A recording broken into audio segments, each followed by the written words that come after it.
Shalom, shalom, le peuple de Dieu, shalom, nous y sommes.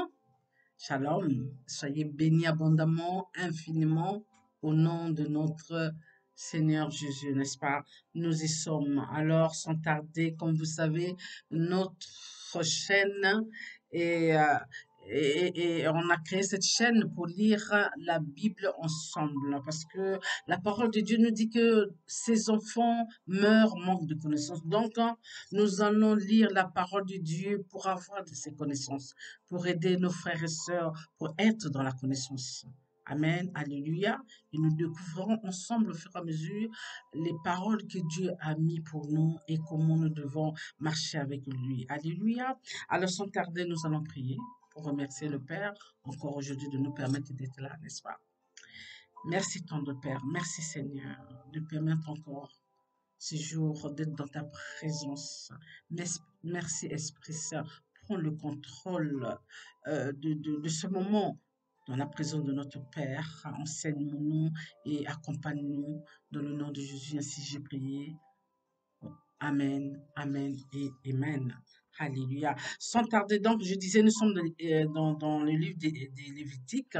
Alors, la dernière fois, on s'est arrêté à 4, 5, 1, 2, 3, 4. Et là, aujourd'hui, nous allons prendre 5 et, et 6. Donc, on lit l'intégralité de la page. Donc, la page 5, ça va du verset 1 jusqu'à 35. La deuxième page va du verset 1 jusqu'à 19. Amen. Alors, nous allons commencer déjà, n'est-ce pas? Alors, la page 5. Bénissons la parole de Dieu. Commençons. J'espère que vous êtes prêts, prêtes. Amen. C'est parti. Alors, lorsque quelqu'un, après avoir été mis sous serment, comme témoin péchera en ne déclarant pas ce qu'il a vu ou ce qu'il sait, il restera chargé de sa faute. Verset 2, lorsque quelqu'un, sans s'en apercevoir, touchera une chose souillée, comme le cadavre d'un animal impur, que ce soit une bête sauvage ou domestique, ou bien d'un reptile, il deviendra lui-même impur et il se rendra coupable. Verset 3, lorsque, sans y prendre garde, il touchera une souillure humaine quelconque et qu'il s'en aperçoive, plus tard, il en sera coupable. Verset 4, lorsque quelqu'un parlant à la légère jure de faire du mal ou du bien et que ne l'ayant pas remarqué d'abord, ils s'en aperçoivent plus tard, il en sera coupable. Verset 5. Celui donc qui se rendra coupable de l'une de ces choses fera l'aveu de son péché. Verset 6. Puis il offrira en sacrifice de culpabilité à l'Éternel pour le péché qu'il a commis. Une femelle de menu bétail, une brebis ou une chèvre comme victime expiatoire et le sacrificateur fera pour lui l'expiation de son péché. Verset 7. S'il n'a pas de quoi se procurer une brebis ou une chèvre, il offrira en sacrifice de culpabilité à l'Éternel pour son péché 2 tourterelles ou 2 jeunes pigeons, l'un comme victime expiatoire, l'autre comme holocauste. Verset 8. Il les apportera au sacrificateur qui sacrifiera d'abord celui qui doit servir de victime expiatoire. Le sacrificateur lui offrira la tête avec l'ongle près de la nuque sans la séparer. Verset 9. Il fera sur un côté de l'autel l'aspersion du sang de la victime expiatoire et le reste du sang sera exprimé au pied de l'autel. c'est un sacrifice d'expiation. Verset 10. Il fera de l'autre oiseau, un holocauste d'après les règles établies. C'est ainsi que le sacrificateur fera pour cet homme l'expiation du péché qu'il a commis et il lui sera pardonné. Verset 11. S'il n'a pas de quoi se procurer deux tourterelles ou deux jeunes pigeons, il apportera en offrande pour son péché un dixième des fas de fleurs de farine, comme offrande d'expiation. Il ne mettra point d'huile dessus et il n'y ajoutera point d'encens, car c'est une offrande d'expiation. Verset 12. Il apportera au sacrificateur, et le sacrificateur en prendra une poignée comme souvenir, et il le brûlera sur l'autel comme les enfants consumés par le feu devant l'Éternel. C'est une offrande d'expiation. Verset 13. C'est ainsi que le sacrificateur fera pour cet homme l'expiation du péché qu'il a commis à l'égard de l'une de ces choses, et il lui sera pardonné. Ce qui restera de l'offrande sera pour le sacrificateur comme dans l'offrande en don. Verset 14. L'Éternel parla à Moïse et dit, verset 15. Lorsque quelqu'un commettra une infidélité à l'égard des choses consacrées à l'Éternel, il offrira en sacrifice de culpabilité à l'Éternel pour son péché, un bélier sans défaut pris du taureau, d'après ton estimation, en cycle d'argent selon le cycle du sanctuaire. Verset 16. Il donnera en y ajoutant un cinquième la valeur de la chose dont il a frustré le sanctuaire, et il la remettra au sacrificateur. Le sacrificateur fera pour lui l'expiation avec le bélier offert en sacrifice de culpabilité, et il lui sera pardonné. Verset 17. Lorsque quelqu'un péchera en faisant sans le savoir contre l'un des commandements de l'Éternel, des choses qui ne doivent point se faire, il se rendra coupable et sera chargé de sa faute. Il présentera au sacrificateur en sacrifice de culpabilité un bélier sans défaut pris du troupeau d'après ton estimation. Et le sacrificateur fera pour lui l'expiation de la faute qu'il a commise sans le savoir, et il lui sera pardonné. Alors, avant notre dernier verset de Lévitique 5, excusez-moi, ça s'arrête à 19. Amen. Alors, verset 19. C'est un sacrifice de culpabilité. Cet homme s'était rendu coupable envers l'Éternel. Alors, nous allons passer à notre page 6. C'est parti. Alors, tout à l'heure, je m'excuse. Je pensais que la page 5 finissait à 35.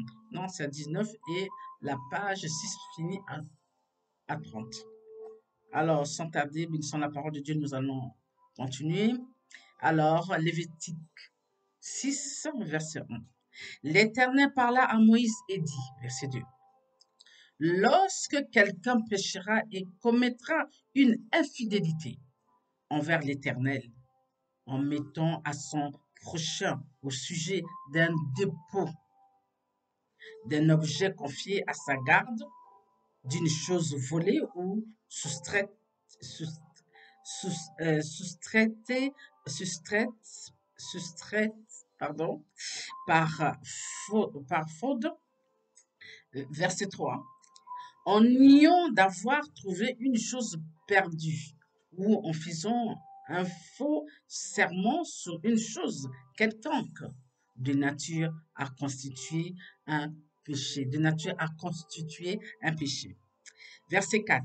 Lorsqu'il péchera ainsi et se rendra coupable, il restituera la chose qu'il a volée ou soustraite par fraude la chose qui lui avait été confiée en dépôt, la chose perdue qu'il a trouvée.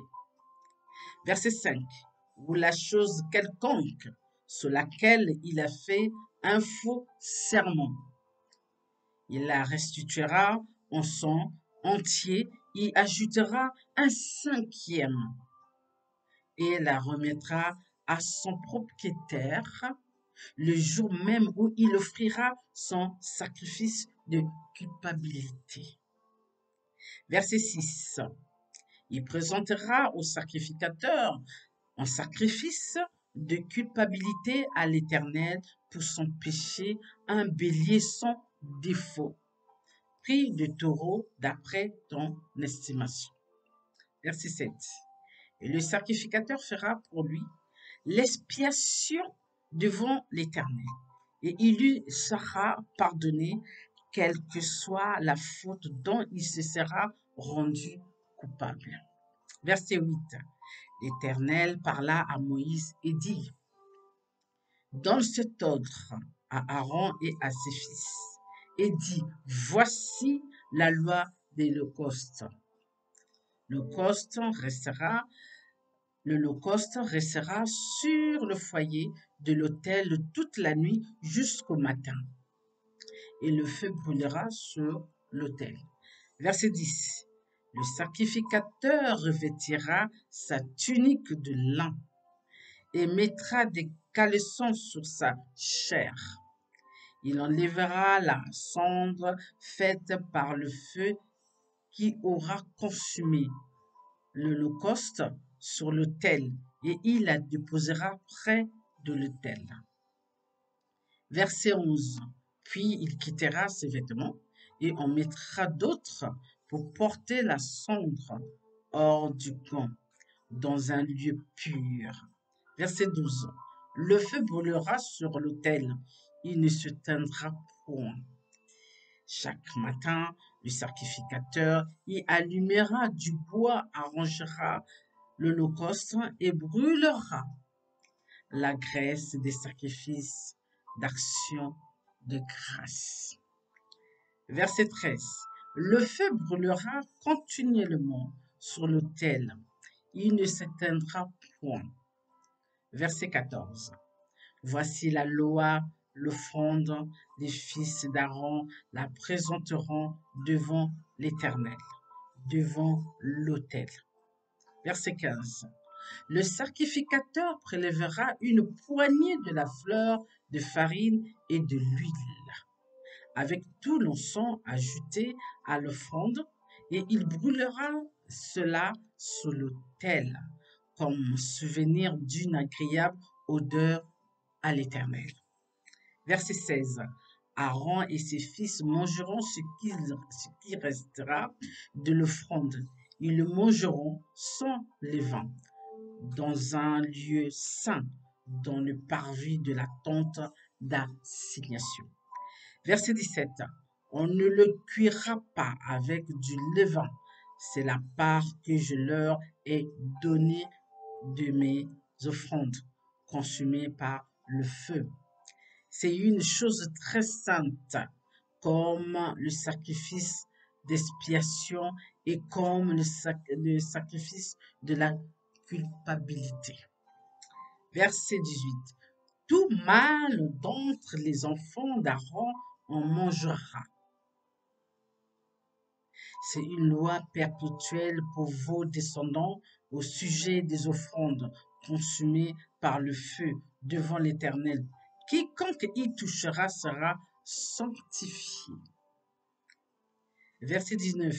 L'Éternel parla à Moïse et dit, verset 20, voici l'offrande qu'Aaron et ses fils feront à l'Éternel le jour où ils recevront l'onction. 1/10 d'épha de farine, de fleurs, pardon, d'épha et de fleurs de farine comme offrande perpétuelle. Moitié le matin et moitié le soir. 21. Elle sera préparée à la poêle avec de l'huile et tu la porteras frite. Tu la présenteras aussi cuite et en morceaux comme une offrande d'une agréable odeur à l'Éternel. Verset 22. Le sacrificateur qui parmi les fils d'Aaron sera oint pour lui succéder, fera aussi cette offrande. C'est une loi perpétuelle devant l'Éternel. Elle sera brûlée en entier.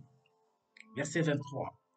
Toute offrande d'un sacrificateur sera brûlée en entier.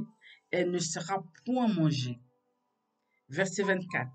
L'Éternel parla à Moïse et dit, verset 25. Parle Aaron à ses fils et dit, voici la loi du sacrifice d'expiation.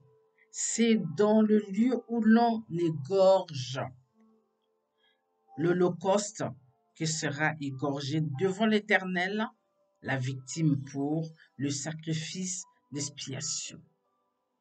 C'est une chose très sainte. Verset 26. Le sacrificateur qui offrira la victime expiatoire la mangera. Elle sera mangée dans un lieu saint, dans les parvis de la tente d'assignation. Verset 27. Quiconque en touchera la chair sera sanctifié. S'il en réjaillit du sang sur un vêtement, la place sur laquelle il aura réjailli sera lavée dans un lieu saint. Verset 28, avant la fin, excusez-moi.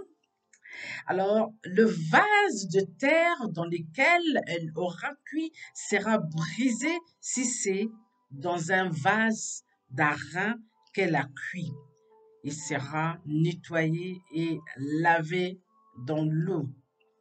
Alors, nous avons avant-dernier verset, 29. Tout mâle parmi les sacrificateurs en mangera. C'est une chose très sainte. Alors, notre dernier verset, 30. Mais on ne mangera aucune victime expiatoire dont on apportera du sang dans la tente d'assignation pour faire l'expiation dans le sanctuaire. Elle sera brûlée au feu. Bénissons la parole de Dieu. Amen, alléluia. Parfait. Alors, nous comprenons qu'à l'époque de nos ancêtres, les enfants d'Israël qui marchaient avec le Père, il y avait des règles, les bien-aimés. Il y avait des règles, il y avait les lois, Dieu avait mis tout en place. Donc, il fallait pas rater, il fallait faire ça exactement comme il demandait à cette époque. Ça a pris du temps, On a fait des sacrifices, tout ce qu'on a entendu, pigeons ou pas, tout ce que Dieu avait dit. Mais il arrive un moment, comme vous le savez, on n'est plus dans ce moment-là. On n'est plus dans cette époque. On n'est plus dans ces règles-là. On n'est plus dans ces lois-là. Amen, alléluia. Donc nous voyons que au fur et à mesure, le Père était avec ses enfants, les choses évoluaient au fur et à mesure. Mais comme le Père dit que c'était perpétuel, n'est-ce pas? Mais quand Jésus est arrivé, nous voyons que ces choses-là sont plus de notre génération. Amen. On comprend bien à l'époque comment le Père marchait avec nos pères. Donc, on voit que Dieu s'adapte. Dieu voit s'il y a cette partie-là, cette loi-là, ces règles-là, si ça commence à être bafoué, Dieu trouvera toujours un moyen, comme il a trouvé avec Jésus, n'est-ce pas? Ce n'est plus le son des oiseaux, ce n'est plus le son des animaux, c'est maintenant, on a eu le son de Jésus pour nous. Parce qu'à l'époque, on péchait, il fallait aller se répandre et donner les deux costes et faire des offrandes, amener des chèvres, amener tout ce que vous avez entendu, soit pigeons, soit sauterelles, pour aller donner des sacrifices, pour se pardonner, pour se répandre, pour que Dieu puisse nous pardonner. Et vous imaginez à l'époque, il y en avait combien que des oiseaux, tout ça, à chaque fois que tu péchais, au moment où tu te rendais pas compte, maintenant lorsque tu te rends compte, peu importe au moment où tu vas te rendre compte, tu dois effectuer ces gestes, ces rituels que Dieu avait mis en place. Aujourd'hui, nous allons dire merci Père parce que on n'a plus à faire ça. Et vous savez pourquoi? Parce que Jésus a pris Jésus a pris la place. Au lieu que ce soit désolé, c'est lui-même qui s'est donné pour nous pour toujours. Donc, c'est perpétuel, c'est toujours, c'est même perpétuel, puisque perpétuel, ça veut dire qu'on va le faire tout le temps. Mais Jésus a donné, donc il n'y a plus rien à faire. Ça veut dire que le fait que Jésus a donné ce sang, on n'a plus rien à faire. Tout est fait. Donc, à chaque fois est-ce qu'on arrive à comprendre? Voilà comment on est en train de m'expliquer. À chaque fois que nous avons du péché, donc nous devons mettre le sang de Jésus, qui est déjà, n'est-ce pas, renversé pour nous. Amen. Alléluia. Et nous devons simplement nous répondre dans nos péchés. Puisque le sang de Jésus est déjà là, est déjà passé. C'est pourquoi lorsque vous entendez, on dit que vos péchés que vous avez faits et que vous allez faire aujourd'hui et que vous allez faire demain, c'est pardonné. Effectivement, vous savez, je vais vous dire quelque chose. Avant, lorsque j'entendais ça, je m'irritais. Je dis, mais Père, c'est quoi cette histoire? Vous savez, moi, j'aime bien savoir. Je suis très... je dis, Père, je comprends pas. Comment ça? Mais ça va encourager tout le monde de faire des péchés. C'est pas possible. Comment ça, les péchés qu'ils ont fait et les péchés qu'ils vont faire aujourd'hui et les péchés qu'ils vont faire c'est déjà, c'est pardonné. Ah non. Mais vous savez, quand vous êtes dans la parole, tout est encore, et petit à petit, le Père vous montre, non, ça veut dire ça. Et j'étais même hérité contre une grande dame de Dieu. Parce que lorsqu'elle avait dit ça, je dis, mais non, mais qu'est-ce qu'elle raconte? C'est pas possible. Non, mais elle dit non, les péchés que vous avez faits, c'est pardonné. Les péchés que vous allez faire aujourd'hui, c'est pardonné. Le péché que vous allez faire à l'avenir, c'est pardonné. Mais je dis, mais non, mais qu'est-ce qu'elle raconte, Père? Elle est en train d'encourager des enfants de Dieu de pécher. Mais non, mais non, non. Mais c'est pourquoi il faut faire très attention. C'est bien cette émission. Comme ça, nous allons mettre les choses en place. Le Père va nous expliquer. Le Saint-Esprit va nous mettre les moments où nous avons des failles, où nous n'arrivons pas. D'où le Père dit, mais les enfants meurent manque de connaissances parce que quand on ne sait pas, on écoute autrement, on va faire des choses à l'envers et ça tombe sur nous croyant qu'on fait des choses bien. Donc, soyons attentifs, lisez votre Bible et comprenez, demandez toujours au Père, comme je vous ai toujours dit, quand vous n'arrivez pas, vous demandez au Père, le Père va vous expliquer. Vous savez, le Père dépose sa parole. Magnifique. Comme tout à l'heure, lorsque je parlais, je sentais une parole qui venait, voilà, qui expliquait bien les choses comme si on disait, explique ça comme ça. C'est merveilleux, effectivement. Alors, les péchés que vous avez faits, c'est merveilleux, n'est-ce pas? Amen. Alléluia. Et le péché que vous allez faire aujourd'hui, et le péché que vous allez faire demain, c'est pardonné. Mais ce n'est pas une raison, les bien-aimés. Attention, ça glisse ce côté-là. Alors ne pensez pas parce que le péché que vous allez faire aujourd'hui, c'est pardonné. Ça dépend de quel péché. Tout est pardonné, ok? On est d'accord. Mais on ne vous demande pas de le refaire. Si vous savez, vous vous êtes aperçu, on a bien lu la parole. Si vous vous si vous vous êtes aperçu, je pense c'est moi parce que ça ne sent pas, comme quoi que vous avez péché, ah, c'est pas un drame, c'est pas un problème. Le problème, il faut se repentir maintenant. Repentez-vous devant le Père et ne recommencez plus. Puisque au moment où vous vous repentez, vous demandez pardon au Père, les péchés là sont, ça y est. Parce que le sang de Jésus a coulé. Mais comme vous reconnaissez ça, le sang de Jésus était déjà là. Vous reconnaissez et ne recommencez plus. Le Père entend, puisque le sang est là, le Père est obligé de vous pardonner. Regardez comment on me dire, ah my God. Le Père est obligé. Vous savez pourquoi? Parce que le sang de Jésus est déjà là près. Donc le Père ne peut pas dire non. Déjà, ceux-là qui ne se repentent pas, c'est là qu'il y a un problème. Amen. Alléluia. Alors, soyons toujours dans la présence du Père, le peuple de Dieu. Et c'est vrai que c'est pas évident. Continuons toujours à demander que le Père puisse ouvrir notre intelligence, qu'il puisse nous expliquer. C'est vrai qu'il y a des choses. On a beaucoup de questions. Il y a beaucoup des enfants de Dieu, des chrétiens ont beaucoup de questions sans réponse. Mais je vous assure que le moment viendra, Dieu va vous donner la réponse que vous attendez. Soyez toujours en attente. Il va révéler ce que chacun de nous a des questions, bien sûr. Mais les vérités là, il n'y a que Dieu qui peut nous les donner. Nous-mêmes, nous ne pouvons pas. Comme j'ai toujours dit, si Dieu ne donne pas sa vérité, nous ne saurons rien. Alors soyez patients, patientes. Amen. Je vous aime. Que la main de Dieu soit sur vous pour cette semaine. Il vient. Amen. Alors, à samedi prochain. Allez, il y a des choses dans vos maisons. Que Dieu vous visite. Que tout aille bien, comme vous le désirez. Je prie au nom de Jésus. À samedi prochain. Bye. Bon dimanche.